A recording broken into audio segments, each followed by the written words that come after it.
Fala galera do nono militar, para quem não me conhece, meu nome é Anderson, sou professor de português, literatura e redação da unidade do Força Máxima de São Gonçalo. E nessa aula de hoje nós vamos abordar o módulo 9 da apostila de vocês, que vai trazer algumas dicas sobre pontuação, né? Tentei fazer um apanhado para essa aula, um apanhado geral de dicas de pontuação que ajudem especificamente no texto dissertativo argumentativo de vocês, porque a pontuação é um grande problema, né, quando a gente fala de dissertação argumentativa, porque esse texto ele precisa estar com tudo no devido lugar. E eu não estou falando somente da lógica da introdução, argumentação e conclusão. Eu estou falando também da lógica da pontuação, porque qualquer erro de pontuação, além de fugir do que a gente já sabe, da norma padrão, né, de haver esse desconto de pontos, porque fugiu da norma padrão, fugiu da gramática e há um erro ali no emprego de algum elemento gramatical em relação à pontuação, também pode haver a ideia de alterar o sentido da frase. Um erro de pontuação pode alterar o sentido de um parágrafo inteiro, pode tornar esse parágrafo, por mais que ele tenha um sentido, pode tornar esse parágrafo confuso, de difícil entendimento. Então uma pontuação que é mal feita, ela pode trazer diversas consequências, digamos assim, devastadoras para o texto dissertativo argumentativo de vocês. Então é muito importante que vocês prestem atenção nas dicas de pontuação que eu vou dar para vocês hoje, com exemplos que vão aparecer aqui na tela para vocês. Então façam anotações para vocês manterem essas ideias que nós vamos desenvolver aqui em mente, ok? Porque o mau uso da pontuação pode comprometer a estruturação dos parágrafos e principalmente a estruturação de períodos, né? Vocês sabem a diferença entre frase, oração e período. Então o período é composto, né, por várias frases e há aí essa divisão que pode ser feita com vírgula, com ponto e vírgula, e nós vamos ver tudo isso hoje, como que a gente insere esses conceitos dentro do texto dissertativo argumentativo, ok? Então, além dessa ideia de gerar uma confusão no texto, também há a ideia de causar alterações de sentido, né? Então o uso correto da pontuação, ele serve para gerar significados que sejam compreensíveis e também para tornar a fluidez do texto mais prática, ok? Nós vamos começar falando com o uso da vírgula, que é talvez o sinal de pontuação que mais causa dúvida dos alunos, né? Porque a vírgula ela pode possuir diversos usos com diferentes objetivos. E dentro do texto dissertativo argumentativo, um dos principais usos da vírgula que nós podemos fazer é o uso da vírgula para separar termos assindéticos. O que isso significa? Termos que não precisam necessariamente de um síndeto, de um conectivo para poder serem unidos. Vou dar duas frases como exemplo para vocês. Olha só. Meu texto precisa ser coerente, coeso, bem estruturado. Foi um momento mágico, intenso e inesquecível. Vocês percebam que eu separei esses três termos, coerente, coeso, bem estruturado, mágico, intenso e inesquecível, com vírgula. Eu não usei síndeto, eu não usei o e, né? Eu não usei também, eu não usei nenhum conectivo. Eu separei ele simplesmente com vírgula. Porque quando eu tenho termos que estão se referindo possuem um referente só, e estão todos na mesma linha de sentido, eu posso separar esses termos por vírgula sem o uso de símbolos. Quando eu digo coerente, coeso, bem estruturado, tudo isso está se referindo a texto. Quando eu digo mágico, intenso, inesquecível, tudo isso está se referindo a momento. Então eu posso fazer essa separação com vírgula, tá, ok? Sem o uso de síndetos, para que não haja aí um uso incorreto da vírgula. Quando eu uso o síndeto, quando eu escolho usar o síndeto para ligar, aí eu não vou usar mais a vírgula. Então você precisa pensar no que você vai fazer. Se você vai separar os termos que estão todos ligados ao mesmo referente e todos na mesma linha de sentido, sem vírgula, quer dizer, com vírgula, mas sem o síndeto, você vai usar somente a vírgula. Agora, olhem os outros exemplos. É preciso responsabilidade e empatia. Não preciso de você nem de ninguém. Usem caneta preta ou azul. Eu usei os conectivos e, eu usei o conectivo nem e eu usei o conectivo ou, que também pode ser chamado de síndetos. Nesses casos eu não usei a vírgula, porque quando eu tenho esses conectivos, esses síndetos, o e, o nem e o ou, eu não preciso usar a vírgula, ok? Então você precisa prestar bem atenção na construção que você vai fazer. Se você vai fazer uma construção textual que vai usar ou o síndeto e, ou o síndeto nem, ou o síndeto ou, você não vai usar vírgula quando você usar esse síndeto. Porque há algumas pessoas que constroem com o síndeto e ainda colocam a vírgula. Por exemplo, é preciso de responsabilidade, vírgula, e empatia. Não, tá errado. Se eu estou usando o síndeto e, eu não vou precisar usar vírgula, ok? Agora, se eu digo é preciso de responsabilidade, vírgula, empatia, aí eu não preciso usar o síndeto, porque eu estou usando só a vírgula. Então prestem atenção nesses usos, ok? Essa é a primeira dica em relação ao uso da vírgula. Segundo exemplo, quando busca separar um aposto explicativo. O que significa um aposto explicativo? É quando eu vou explicar um termo anterior. Por exemplo, a população, especialmente a brasileira, precisa desaprender a tolerar o racismo. Vocês percebam que especialmente a brasileira ficou o quê? Entre vírgulas. Por quê? Porque eu estou especificando que eu vou falar especificamente da população brasileira, ok? Esse especialmente a brasileira, que está entre vírgulas, é uma explicação do meu aposto, do meu substantivo ali, população, certo? Toda vez que eu vou explicar, vou dar um detalhe ou especificar um termo anterior, eu vou colocar essa explicação entre vírgulas, ok? Então, o Rio de Janeiro, vírgula, cidade maravilhosa, vírgula, é um ponto turístico. Cidade maravilhosa ficou entre vírgulas, por quê? Porque está se referindo a Rio de Janeiro. Está explicando, dando uma característica extra sobre o termo Rio de Janeiro. Toda vez que isso for acontecer, precisa vir entre vírgula, ok? Então, se você vai explicar um termo anterior, coloque essa explicação entre vírgulas. Tudo bem? Mais um caso. Quando busca se separar expressões que tenham como objetivo explicar, concluir e retificar. Prestem atenção. Pode-se, deste modo, perceber que a desigualdade social é um problema estrutural. Preste atenção. Eu deixei o deste modo entre vírgulas. Por quê? Porque é uma explicação, dá uma ideia de conclusão, na verdade. Deste modo, desta maneira, sendo assim. Toda vez que você for usar esses conectivos, eles precisam estar separados por vírgula, ok? Seja no meio da frase ou no começo. Se você vai começar um parágrafo dizendo um período, começando assim, sendo assim, ou deste modo, eu preciso colocar sendo assim, vírgula, deste modo, vírgula, porque eles são conectivos que dão uma ideia de conclusão, ok? E se eles aparecem no meio do período e não no começo, eles também precisam vir entre vírgulas, que é o caso que eu li para vocês. Ó, deste modo, ele está no meio do período. Então, pode-se, deste modo, perceber que a desigualdade social é um problema estrutural.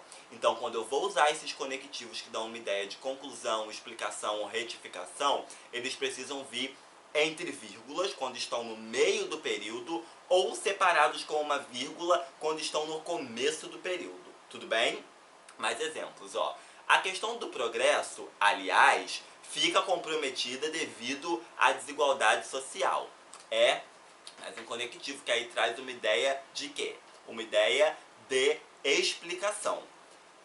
Mais um exemplo. A desigualdade social, isto é, o abismo existente entre diferentes classes sociais, o isto é está entre vírgula porque também traz uma ideia de explicação. Toda vez que você for usar conectivos como estes, você precisa colocá-los entre vírgulas, ok? Mais um caso. Quando a gente tem que separar locuções adverbiais que estão antepostas ao verbo. Então, quando eu digo assim, no Brasil, espera-se atitudes enérgicas contra a desigualdade social. No Brasil ficou separado entre vírgulas por quê? Porque ele é uma locução adverbial, ok? Tá mostrando ali um lugar. Então, no Brasil, vírgula, espera-se isso, isso e aquilo. No Rio de Janeiro, vírgula, espera-se isso, isso e aquilo. Toda vez que você for se referir a um lugar usando uma locução adverbial, você precisa fazer o quê? Colocar essa locução adverbial também separadas por vírgulas, ok? Mais um exemplo, ó. A população, no ano de 2018, foi às urnas para uma nova eleição. Por que que no ano de 2018 ficou entre vírgula? Porque, mais uma vez, é uma locução adverbial, ela traz uma ideia de advérbio de quê? Tempo, no ano de 2018.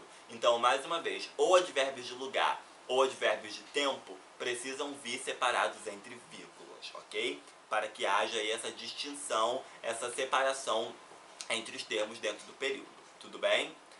Mais um caso. A vírgula também pode servir para separar o predicativo do sujeito. Como assim? Olha só. O povo flagelado busca saídas para a questão da violência. Flagelado faz referência a povo. E está mostrando o quê? Uma característica, um estado do povo. Logo, é predicativo desse sujeito dessa frase, que é povo. Povo é o sujeito, flagelado é o predicativo. Então eu preciso o quê? Deixar esse predicativo destacado, ok? Entre vírgulas. A sociedade escandalizada assiste os números de violência crescerem diariamente. Por que que escandalizada está entre vírgulas? Porque é um predicativo do sujeito sociedade. Beleza? Então lembre-se sempre, quando você for construir uma frase com o predicativo do sujeito, você precisa deixar esse predicativo separado entre vírgulas. Tudo bem? Mais um exemplo que nós temos é o de separar as orações adverbiais. Por exemplo, quando a violência diminuir, vírgula, poderemos discutir a democracia. Quando tal coisa acontecer, vírgula, poderemos fazer isso e aquilo. Por quê? Porque quando é o principal indício de que há ali uma oração adverbial. Então eu vou dizer quando nananã, vírgula. Eu preciso deixar essa oração adverbial que leva o quando separada, ok? Também é uma regra aí do uso da vírgula, beleza? Eu sei que são muitas regras até agora, vocês podem ir voltando e anotando, tomando notas, porque o uso da vírgula é muito extenso. A vírgula ela é utilizada para separar diversos termos e vocês precisam manter essa terminologia em mente para não empregarem errado durante a dissertação argumentativa de vocês, ok? Agora nós vamos falar do ponto e vírgula. E o ponto e vírgula tem diferentes funções, né, dentro de uma construção textual. Ele pode servir a principal função dele, na verdade, é separar separar orações que são muito longas, orações que já estão com um tamanho muito extenso, que já utilizaram a vírgula, e aí eu preciso separar dois pedaços dessa oração com ponto e vírgula. Lembrando que, quando eu falo que eu preciso separar duas orações com ponto e vírgula e não com ponto final, o que isso significa? Significa que as orações têm o mesmo sentido. Eu só uso o ponto final quando o que eu vou dizer na próxima oração é completamente diferente da anterior. Agora, quando eu separo com ponto e vírgula, significa que eu ainda estou ali na mesma ideia, ok? Então preste atenção nessa frase, ó. À noite, após o jantar, saímos ambos a caminhar. Ponto e vírgula. A lua quase cheia iluminava nossos passos. Percebam que primeiro as duas frases, as duas orações estão com a mesma ideia de narrar o caminhar que aconteceu durante a noite. Porém, para não ficar um período muito grande, uma oração muito grande, né, várias orações formando um período grande demais, houve essa separação com ponto e vírgula. Então, o ponto e vírgula é principalmente usado com esse princípio de separar orações muito grandes que já usaram vírgula, mas que estão no mesmo espectro aí das ideias e precisam ser de alguma maneira separadas, ok? Também serve para fazer enumeração. Como assim enumeração?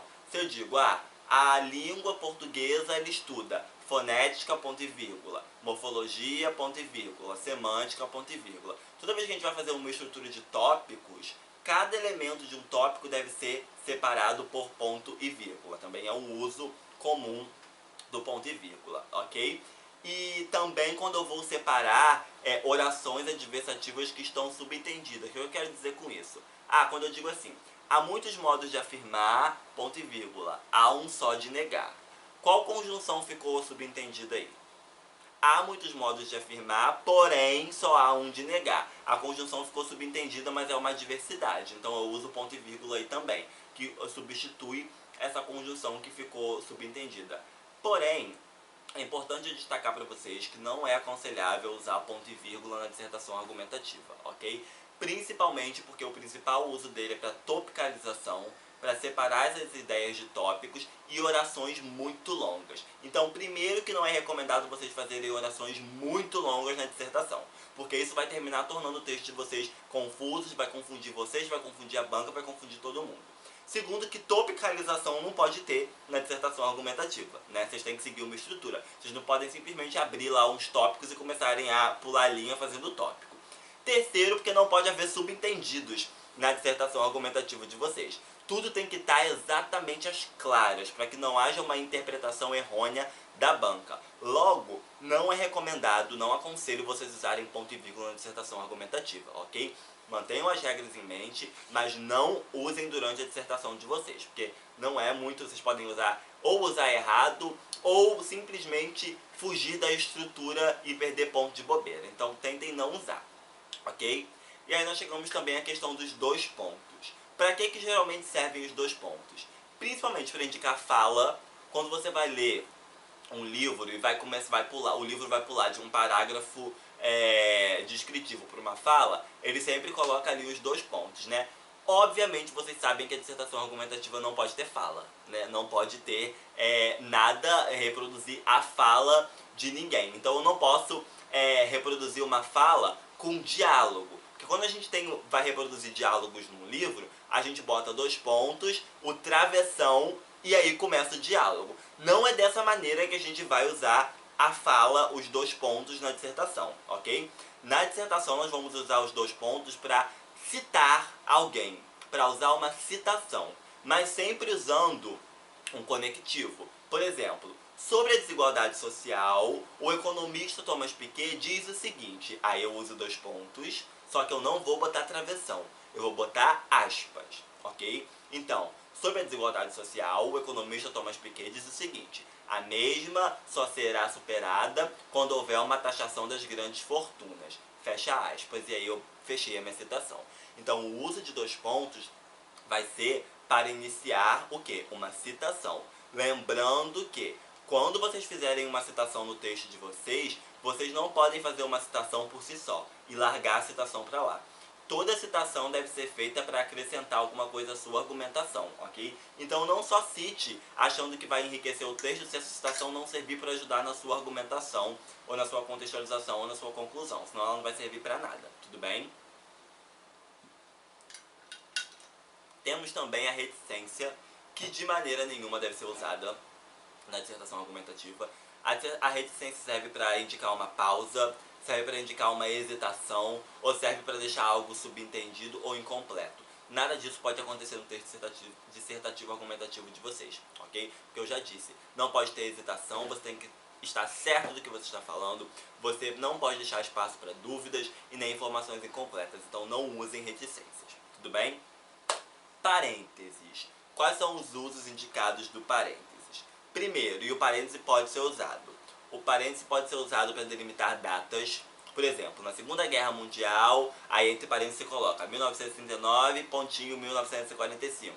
Ocorreram inúmeras perdas humanas. Esse é um uso ok dos parênteses, ok? Porque você está demarcando uma data, um período histórico. Tudo bem?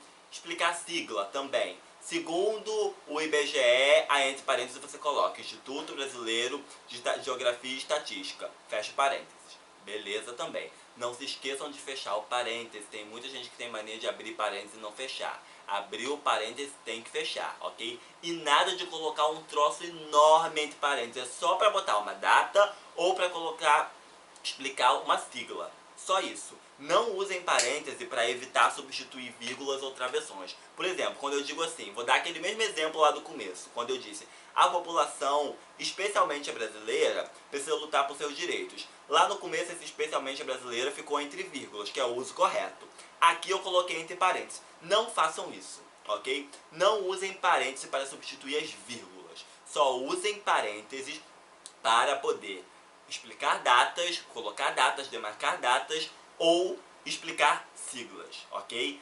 Eu estou falando aqui da dissertação argumentativa. Fora desse texto dissertativo argumentativo, vocês podem fazer todos os usos que vocês quiserem dos parênteses. Mas na dissertação argumentativa, que é o nosso foco aqui, não, ok? Travessão. O travessão, ele tem uma função parecida com as vírgulas. Como eu já expliquei, para demarcar fala, não usem, porque não pode ter fala, não pode ter diálogo na redação de vocês, mas ele pode ser usado para substituir vírgulas. Por exemplo, a população, especialmente a brasileira, precisa lutar por seus direitos. Lá no começo eu coloquei entre vírgulas, aqui está entre travessões, que não tem problema usar, ok? Inclusive, enriquece o texto, vocês às vezes... ao invés de usarem só vírgulas, usarem também algumas construções entre travessões, ok? Fica bonito, fica mais, é um uso recomendado que se faz, ok? Aspas, como eu já expliquei, servem para quê? Para demarcar que você está citando alguém. Se você vai reproduzir fielmente o que alguém disse, as palavras dessa pessoa precisam vir entre aspas, senão você está plagiando, ok? Se você vai parafrasear, reescrever o que a outra pessoa diz, você tem que dar os créditos para ela, mas não precisa usar aspas, porque você está reescrevendo. Agora, se você vai usar exatamente como a pessoa falou, precisa usar aspas sim. Precisa dar o crédito, senão é plágio. Você não está falando uma coisa que você acha, você está falando algo que outra pessoa disse. Então precisa usar as aspas, ok? Outra coisa, não usem aspas para botar gíria, ou para botar palavras que estão fora da forma ou fora do significado original, porque isso cai o quê? Na informalidade. E o texto dissertativo não pode ser informal. Logo, evitem usar aspas para colocar, por exemplo, quando você quer ser irônico, aí você coloca entre aspas, ou você quer colocar uma palavra que está fora do sentido, está no sentido conotativo. Não façam isso, não usem gírias, nada disso entre aspas. Não usem nem sem aspas e nem entre aspas, porque gírias não pode, né? Gírias, construções informais, evitem. Não pode ter construções informais no texto de vocês, ok? E finalmente, o uso dos pontos, gente, que também é um problema. Há muitos candidatos que escrevem um parágrafo inteiro sem adicionar pontos finais. Isso é problemático, porque você cria um parágrafo de período único. Os pontos servem para demarcar os períodos, né? Então, ao longo do seu parágrafo de argumentação, ou de conclusão, ou de desenvolvimento, você precisa ter no máximo 4 pontos aí. 4 pontos demarcando 4 períodos. Então, quando você escreve um texto sem colocar nenhum ponto final, aquele parágrafo vira uma confusão. Então, como que eu uso o ponto final? Primeiro, para encerrar uma informação completa. Se eu disse uma informação completa, eu boto ponto final. Não adianta eu dizer, a população brasileira precisa lutar contra a desigualdade, o capitalismo, a nananana. Eu já mudei. A população brasileira precisa lutar contra a desigualdade, ponto. O capitalismo é o principal precursor da desigualdade, porque nananana. Aí sim, eu não posso sair conectando um monte de ideia sem usar o ponto. Um monte de ideia distinta sem usar o ponto, porque isso compromete a minha argumentação. Então, você deu uma informação completa, bota o ponto final, ok? Releia sempre o texto de vocês antes de enviar, para saber se poderia entrar um ponto final em algum lugar. Isso ajuda, ok? Outro exemplo é você... Por exemplo, quando eu digo assim, a população, especialmente a brasileira, precisa desaprender a tolerar o racismo, ponto. Este sistema de opressão está naturalizado na sociedade e precisa ser combatido, ponto. Eu dei 2 informações sobre o racismo, mas ainda assim 2 informações distintas. Por isso que eu separei elas 2 por ponto, ok? Também pode ser usado os pontos numa abreviação, mas vocês sabem que a abreviação também não pode acontecer na dissertação argumentativa. Não abreviem nada, ok? Escrevam tudo no seu sentido completo, tudo bem? Então, gente, nós falamos sobre vírgula, ponto e vírgula, aspas, 2 pontos e parênteses. Lembrando que evitem usar ponto e vírgula, ok, na redação de vocês. Evitem usar travessão para demarcar diálogo, não pode ter diálogo, travessão é só para substituir vírgulas. Revisem essas regras, voltem o vídeo, vão fazendo anotações, anotando os exemplos para vocês internalizarem o uso dessas regras e aí, na hora de escrever o texto de vocês, lembrarem desses processos. Tudo bem? Então foi um prazer, galera, e até a próxima aula. Valeu!